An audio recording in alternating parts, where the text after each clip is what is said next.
बाल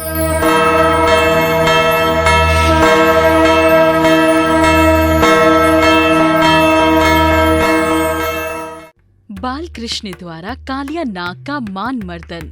यशोदा के लाला कन्हैया गोकुल के पास ही यमुना किनारे अपने साथियों के साथ गेंद खेल रहे थे। वे जानते थे कि कालिया नामक एक विशाल नाग ने जमुना में अपना डेरा डाल दिया था। उसके भयंकर जहर से वहाँ का पानी जहरीला हो गया था। उस पानी से वहाँ के लोगों और पशु पक्षियों के प्राण संकट में थे। कालिया नाग का जहर एक बहुत बड़ी समस्या बन गया था। मनमोहन कालिया नाग को वहाँ से सदा के लिए भगाना चाहते थे। अचानक गेंद खेलते खेलते यमुना जी में गिर गए। सभी बाल सखा दुखी हो गए।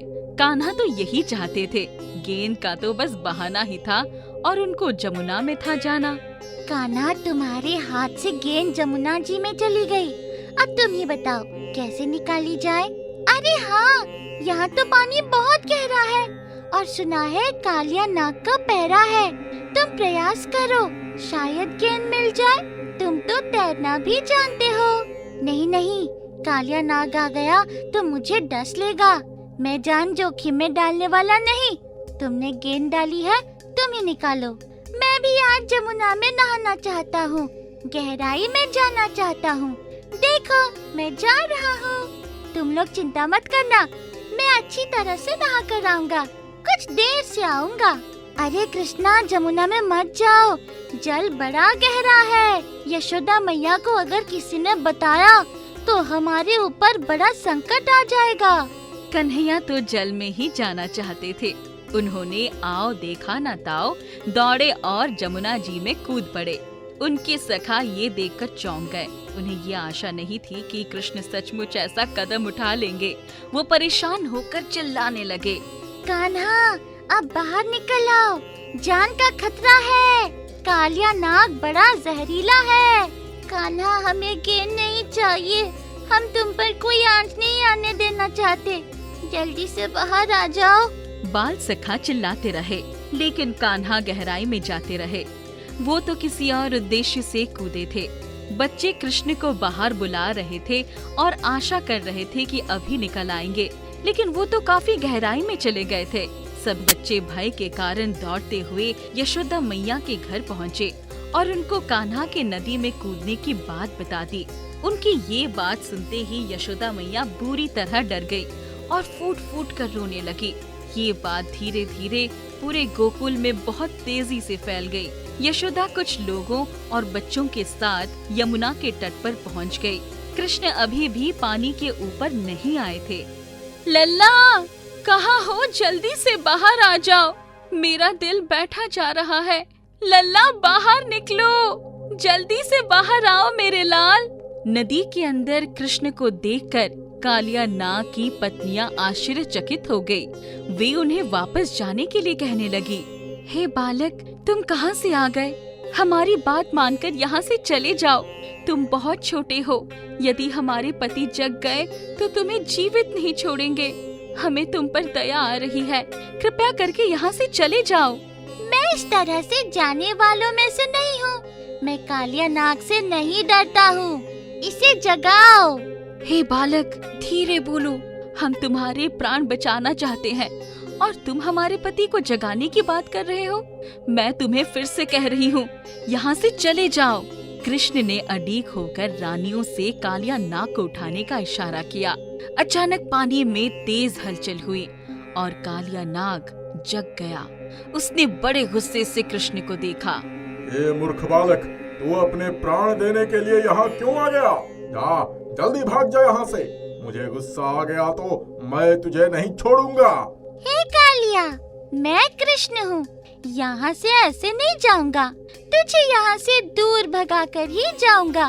मुझे समाप्त करने का सपना मत देख, अपनी जान की परवाह कर।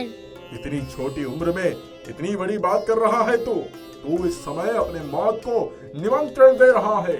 मैं भी तुझे मजा चखाता हूँ। ठीक है, मैं भी देखूं कि तू मुझे कैसे मजा चखाएगा। इतना कहकर कालिया कृष्ण की तरफ गुस्से से बढ़ने लगा।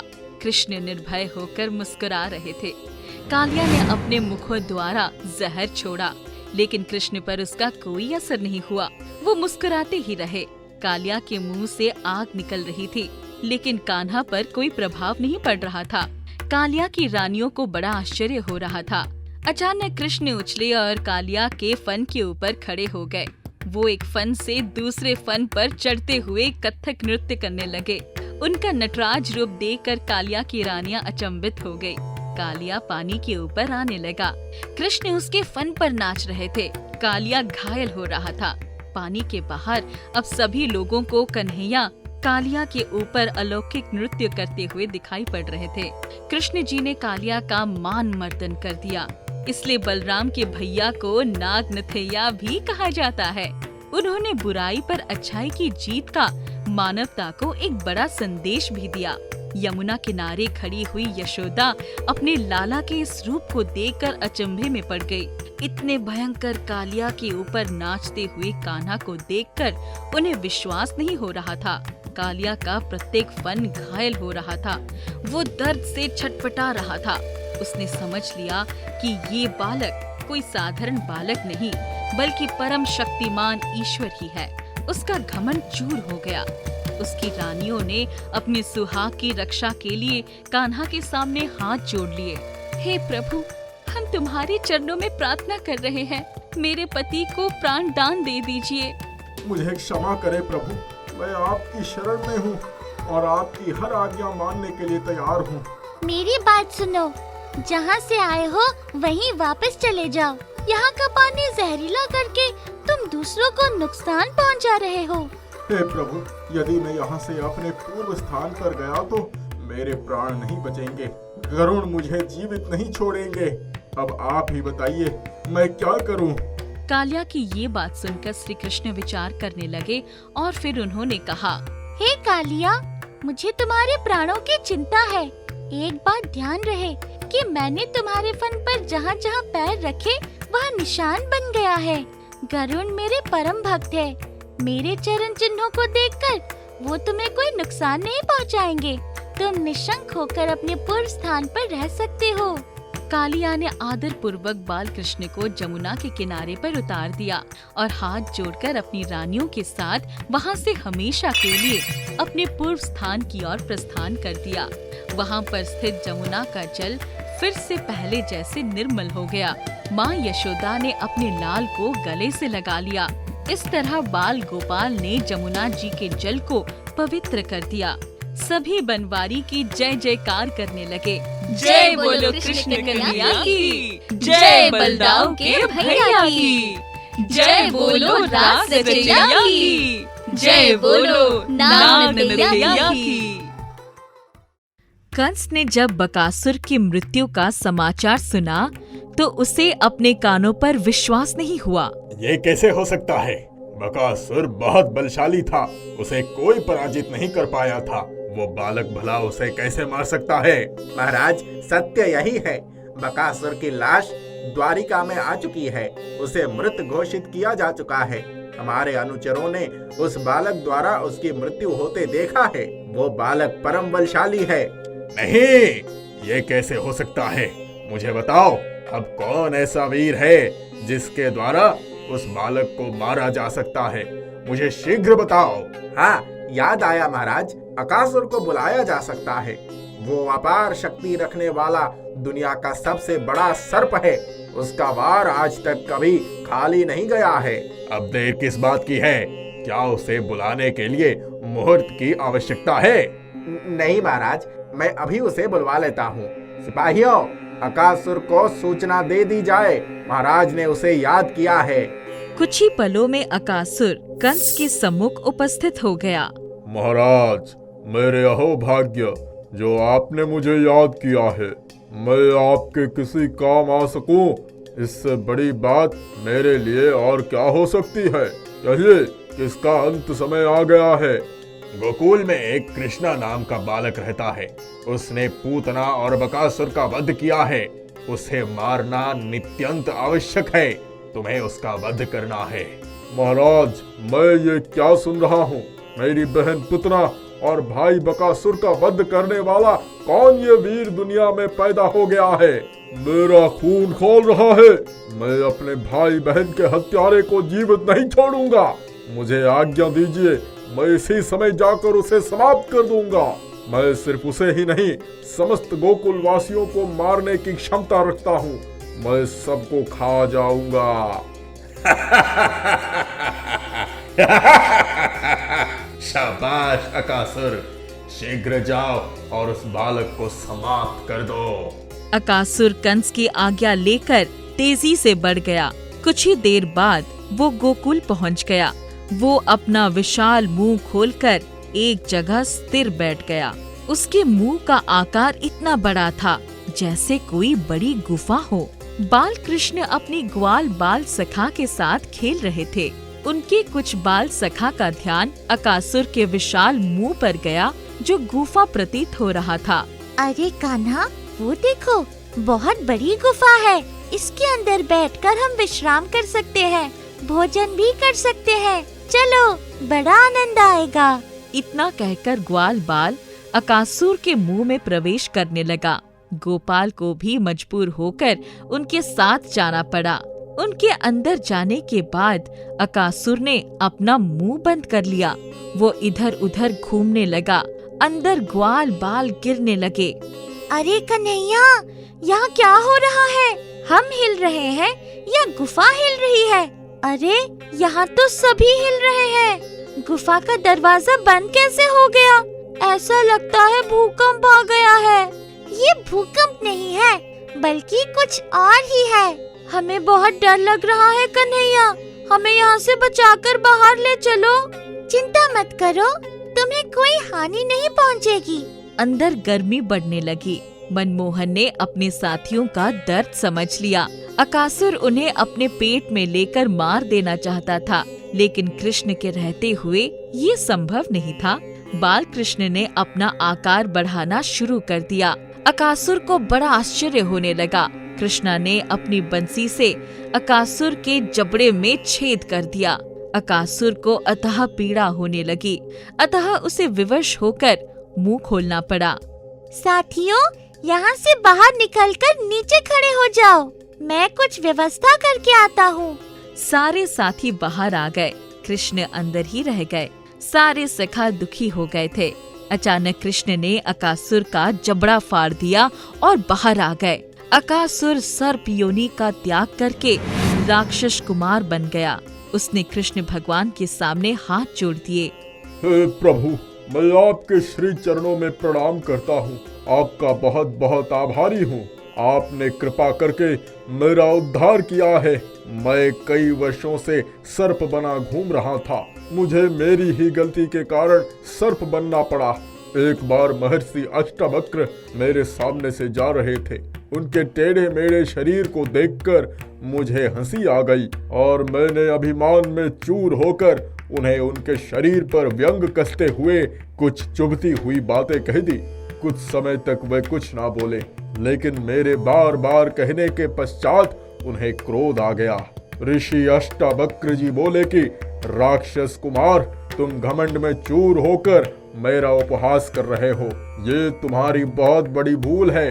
हर जीव का निर्माण ईश्वर ने किया है। कोई काला, कोई गोरा, कोई छोटा, कोई बड़ा, कोई कमजोर और कोई शक्तिशाली है। किसी भी जीव का सम्मान करना चाहिए। ईश्वर के द्वारा बनाए हुए जीव में किसी कमी के प्रति कभी उसका उपहास करना नहीं चाहिए। उपहास करना बहुत बड़ा पाप माना जाता है। मैंने उनकी बातों पर ध्यान नहीं दिया और हंसता रहा। उन्होंने क्रोध में आकर मुझे सर्प बनने का श्राप दे दिया। मुझे बड़ा दुख हुआ और मैंने उनसे क्षमा मांग ली। उन्होंने कहा, श्राप बदल नहीं सकता, लेकिन द्वापर में जब भगवान श्री कृष्णा का अवतार होगा तब उन्हीं के द्वारा तुम्हारा उद्धार होगा। हे जगदीश्वर, आज आपने मेरा उद्धार कर दिया। अकासुर, ये समस्त सृष्टि मेरे द्वारा ही निर्मित है। अंत में मुझे ही समाहित हो जाती है। किसी भी जीव का प्रारंभ मुझसे ही होता है और अंत ही मुझसे ही है। मैं तुम्हें भी अपने अंदर समाहित कर रहा हूँ। इस तरह तुम्हें मुक्ति मिल रही है। अकासुर ने दोनों हाथ जोड़ लिए और उसकी आत्मा श्री कृष्ण के अंदर आकर समाहित हो गई। इस तरह अकासुर का उद्धार भी हो गया। कैलाश पर्वत पर आसन लगाकर भोले शिव शंकर बैठे हुए थे और अचानक उनके सामने नारद प्रकट हो गए। हे त्रिलोकनाथ, आपके चरणों में मेरा प्रणाम है। आओ महर्षि नारद, बहुत प्रसन्न दिखाई पड़ रहे हो। इस खुशी के पीछे कोई कारण तो अवश्य होगा। हे भोलेनाथ, आजकल तो मैं पृथ्वी लोक पर ही रहता हूँ। हमारे प्रभु विष्णु भगवान बाल कृष्ण रूप में गोकुल में नंद बाबा और यशोदा मैया के यहाँ विराजमान हैं। उनकी बाल लीला का दर्शन और उनके बाल वैभव का वर्णन दोनों ही अत्यंत सुखदायक है। उनका सुंदर सांवरा सलोना रूप देखकर ही मन अति प्रसन्न हो जाता है। नारद, तुम्हारी बातें सुनकर मेरा मन स्वामी के बाल स्वरूप का दर्शन करने के लिए अति आतुर हो गया है। मेरी लालसा बढ़ गई है। मैं शीघ्र ही गोकुल जाना चाहता हूँ। ऐसा मौका बार बार कहाँ मिलता है। अवश्य जाइए प्रभु। एक प्रश्न मेरे मन में सदैव उठता है। आप प्रभु को स्वामी कहते हैं और वो आपको स्वामी कहते हैं। आप दोनों स्वयं को एक दूसरे का भक्त मानते हैं। त्रिलोकीनाथ, ये कैसी लीला है। मैं तो सदैव अपने आप को उनका भक्त ही मानता हूँ। उनकी कृपा और आशीर्वाद से जीवन धन्य हो गया है। अच्छा नारद, मैं अब गोकुल की ओर चला। बाबा विश्वनाथ ने भगवान विष्णु का ध्यान किया और वो दोनों आमने सामने थे। हे स्वामी, आपके बाल स्वरूप को देखने के लिए सभी देवी देवता उत्सुक रहते हैं। अब तक मुझे आपने क्यों वंचित रखा है? हे स्वामी, आप तो अंतर्यामी हैं। गोकुल में माँ यशोदा के यहाँ स्वयं पहुंचकर बाल कृष्ण को जाकर आशीर्वाद दे सकते हैं। आपको वहीं जाना होगा। ठीक है प्रभु, मुझसे अब सब्र नहीं हो रहा है। मेरे पैर गोकुल की गलियों की तरफ बढ़ने को आतुर हैं। आपके बाल स्वरूप का दर्शन करके मैं अपने आप को परम सौभाग्यशाली बनाना चाहता हूँ। बाल कृष्ण भी आपके दर्शन के लिए आतुर हो रहे हैं प्रभु। आप शीघ्र जाइए। भोले शिव शंकर ने एक साधु का वेश धारण किया और अलख जगाते हुए गोकुल में यशोदा मैया के द्वारे पहुंच गए। अलख निरंजन। साधु महाराज, आप भिक्षा के उद्देश्य से यहाँ आए हैं? हाँ माता, मैं भिक्षा के उद्देश्य में यहाँ आया हूँ। मेरे यहाँ चलिए, मैं आपको भिक्षा के साथ धन और वस्त्र भी दूंगी। हे देवी, मेरा एक नियम है। मैं दिन में एक ही जगह भिक्षा मांगने के लिए जाता हूँ। अगर वहाँ से भिक्षा मिली वही लेकर चले जाता हूँ और सभी भिक्षा से भोजन बनाकर ग्रहण करता हूँ। मेरा दूसरा नियम ये भी है कि यदि भिक्षा नहीं मिली तो उस दिन भूखा ही रह जाता हूँ। हे महाराज, ऐसी बात है तो आप धैर्य रखिए। मैं अभी यशोदा से कहकर आपको अच्छी भिक्षा दिलवाऊंगी। योग माया यशोदा के घर के अंदर प्रवेश कर गई और उन्होंने यशोदा को समझाया, यशोदा, तुम्हारे भाग्य खुल गए। तुम्हारे द्वार पर एक महान साधु महात्मा पधारे हैं। वे परम ज्ञानी हैं। वो दिन में एक ही घर से भिक्षा लेते हैं। तुम शीघ्र जाकर उन्हें धन धान्य की भिक्षा देकर आशीर्वाद ले लो।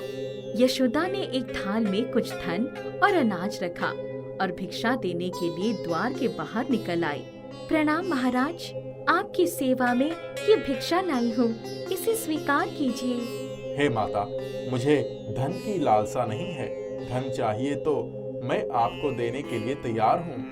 इतना कहकर भोले बाबा ने अपने पात्र से कुछ मोती माणिक प्रकट करके यशोदा माँ की थाल में रख दिए। एक साधु द्वारा ऐसा चमत्कार देखकर यशोदा माँ को शंका हो गई। उन्हें लगा कि वो साधु नहीं बल्कि कोई मायावी है। इसके पहले भी कई मायावी बाल कृष्ण को हानि पहुंचाने के लिए आ चुके थे। हे माता, आप परम भाग्यशाली हैं। आपके घर में एक दिव्य बालक ने जन्म लिया है। वो सर्वशक्तिमान हैं। मैं उनके दर्शन करना चाहता हूँ। शंकर जी की बात सुनकर यशोदा पुनः शंका में पड़ गई। वो कान्हा को उनके सामने नहीं लाना चाहती थी, अतः उन्होंने कान्हा को बाहर लाने से मना कर दिया। हे महाराज, मैंने अभी अपने लल्ला को नहलाकर सुलाया है। मैंने उसे उठाया तो कच्ची नींद में जाग जाएंगे और बाहर की ठंडी हवा उन्हें नुकसान भी पहुंचा सकती है। कृपया करके भिक्षा लीजिए और लल्ला को बुलवाने की बात मत करिए। हे मैया, आपके लल्ला का दर्शन ही मेरा भिक्षा होगी। मैं उनके दर्शन किए बिना यहाँ से नहीं जा पाऊंगा। मैं बहुत दूर कैलाशपुरी से आया हूँ। यदि आप कैलाशपुरी से आए हैं तो वहीं पर प्रभु कैलाशपति भोलेनाथ का दर्शन कर लेते। इतनी दूर आने की आवश्यकता क्या थी? हे मैया, प्रभु जी का दर्शन तो मैं हमेशा करते रहता हूँ, लेकिन मेरे स्वामी का बाल स्वरूप दर्शन करने का अवसर पहली बार मिल रहा है। इस शुभ अवसर से मुझे वंचित मत कीजिए। हे जोगी जी, अपनी भिक्षा लीजिए और यहाँ से चले जाइए। इसके पहले भी कई मायावी यहाँ आ चुके हैं और उन्होंने मेरी लल्ला का अनिष्ट करने का प्रयास भी किया था। मैं किसी भी अनजान व्यक्ति के सम्मुख अपने लल्ला को कभी नहीं लाऊंगी।